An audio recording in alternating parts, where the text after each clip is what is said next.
Joining us on Political Capital, we have Cherry Covarrubias, former spokesperson of Imelda Romualdez Marcos and founder of the Marcos Loyalists for God, Country, and People. Ma'am Cherry, thank you so much for joining us here in Bloomberg TV. Good evening. And we wanted to get a different point of view also because, you know, you hear a lot of noise about, well, largely from the anti-Marcos groups. No? Ma'am, how did you start out with this for During the snap election, yes, I organized the late summer movement for Marcos Tolentino. Now, may lumabas na Supreme Court decision recently about the burial of former President Marcos. What do you think about it? When we hear that, you know, we're all crying, we're all shouting, you know. But I said, praise God, finally, truth prevails, I said. Because what I am really praying for is for the Holy Spirit to enlighten the minds of the associate justices. So I said, praise God, finally. So you think the prayers worked and they were enlightened? I am. Now, ma'am, you know, there's a lot of controversy around this, of course, as you know, kaya you are very popular on TV because of the controversy. But I was wondering, that for the Marcos family, wouldn't it have been more practical to sort of be, you know, to be low-key, quiet? People aren't really bothering them anymore. But to insist na, you know, that we bury at the libingan ng mga bayani, wasn't that a risk in the sense that it would, you know, bring a lot of attention again to the history and to all the controversy around that family? Attorney, the most practical and the most right way is to implement the decision of the Supreme Court, which Marcos must be buried at the libingan ng mga bayani.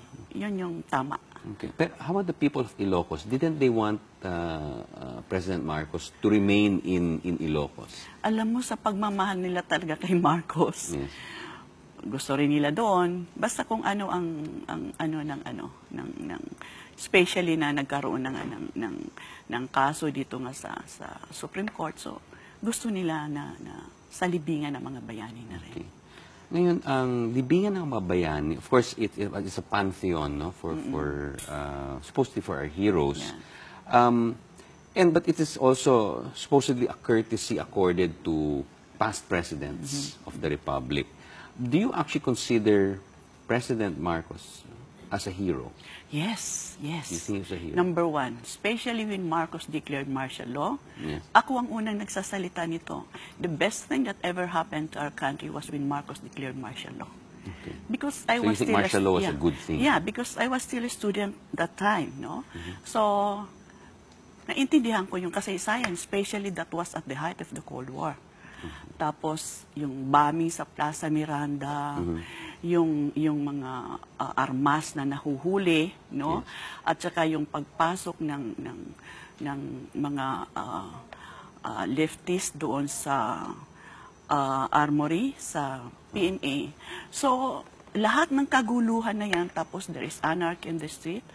Sabi ko, wala tayong demokrasya ngayon had it not been for the declaration of martial law. And the declaration of martial law was provided for by the Constitution. Okay. What about, we mentioned, I guess the question is, as a hero, no? As a hero, yeah. So that was an act of heroism. What about his past? Supposedly he was also a hero during World War II. Is that correct, or is it really not that important? Well, sa akin, yung pagiging pagkakaroon niya ng Medal of Valor, it is already an act of heroism. Tapos sundalo siya, kahit ordinaryong sundalo ka pa lang, no? Basta, pinagtanggol mo ang bayan mo eh. To me, that is already... Wasn't the Medal of Valor questioned by the U.S. No, or by the Philippine government? No. Ano lang yun eh, attorney eh. Itong mga nagsasalita against Marcos, ito yung mga... May mga kamag-anak na mga nahuli during the time of when Marcos declared martial law, no? Kaya nga sabi ko, sana tingnan muna nila bakit ba sila nahuli. Dapat lang sila mahuli because they wanted to overthrow the legitimate government of Marcos. Ma'am, what about the issue of ill-gotten wealth? There have been actual decisions, no? Switzerland, New York, Honolulu, And even the PCGG has recovered up to $4 billion. Supposedly that was stolen from the, I guess, the national treasury, from the government money by the Marcoses. How do you react to this? Ganito yan. Umpisahan ko sa'yo, Attorney. I was the first emissary of the late President. Pagpunta ko sa kanya last week, first week pa lang of April, no? Pinatawag niya ako, introduce ako ni Mrs. Marcos. And then, sabi niya, Cherry, anong negosyo mo? Ganon-ganon. So, sinabi ko sa kanya. And then, sabi niya, Cherry, pwede bang bumalik ka sa Pilipinas? Sabi ko, sir, anong gagawin ko? Sabi niya, pwede bang sabihin mo kay Johnny, pabalikin ako? Para masagot ko yung allegation ng human rights violation. And really, he was then the Secretary of National Defense that time, no? In 1986. So sabi niya, para masagot ko yung allegation ng ng pagnanakaw at saka yung human rights violation. Kasi siya lang naman talaga makakasagot. So nagpabalik-balik ako talaga. Kaya lang sabi sa akin ni Senator Enrile, sabi niya, Cherry, sabihin mo sa matanda, hindi siya makakauwi hanggat andito si Mrs. Aquino. And then yung ruling naman sa dinimanda sila sa New York, yung RICO case, no? So hindi nga niya nasagot yun, So hindi niya kasalanan yun. Gusto niyang sumagot Ayaw siyang payagan ni Cory. Tapos yung RICO case na idinimanda sa kanila sila ni Mrs. Marcos, yung racketeering case. Alam mo ba na 95 witnesses ang hinarap ng gobyerno natin? All expenses paid by the government. Not even one evidence na i-present si Mrs. Marcos. Acquitted ang kaso. Hindi nila napatunayan na ilgatin yan. So dismiss yan.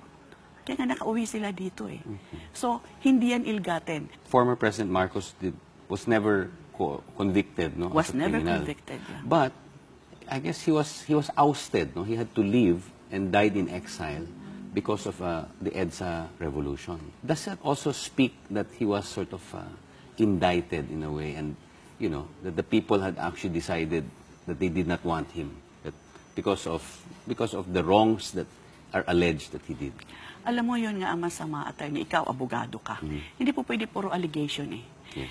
Saan ba nagtipon ang tao? Di ba hindi naman pinatatapon si Marcos?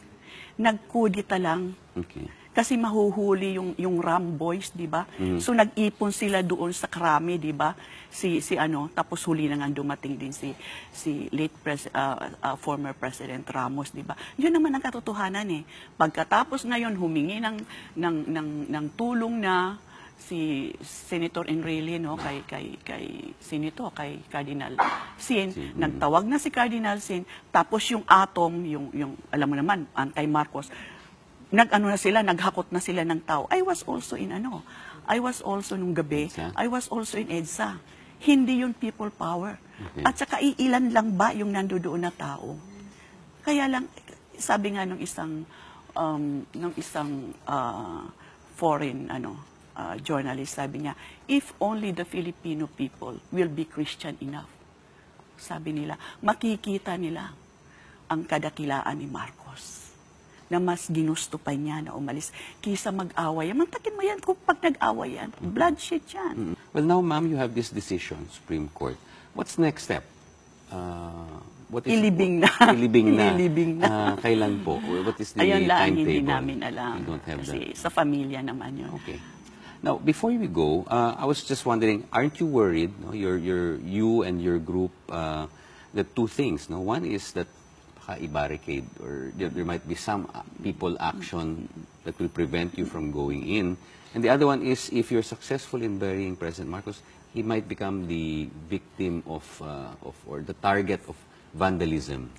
No, attorney, mayroon tayong batas Yes. Mayroon tayong may mga sundalo tayo, may mga pulis, di ba?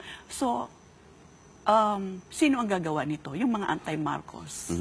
So, sino mapapasama? Sila uli. Okay. Di ba? It's not the Marcoses, it's not we, the supporter of Marcos. Ma'am Cherry Covarrubias, thank you so much for joining us here in Bloomberg TV. I wish you had more time.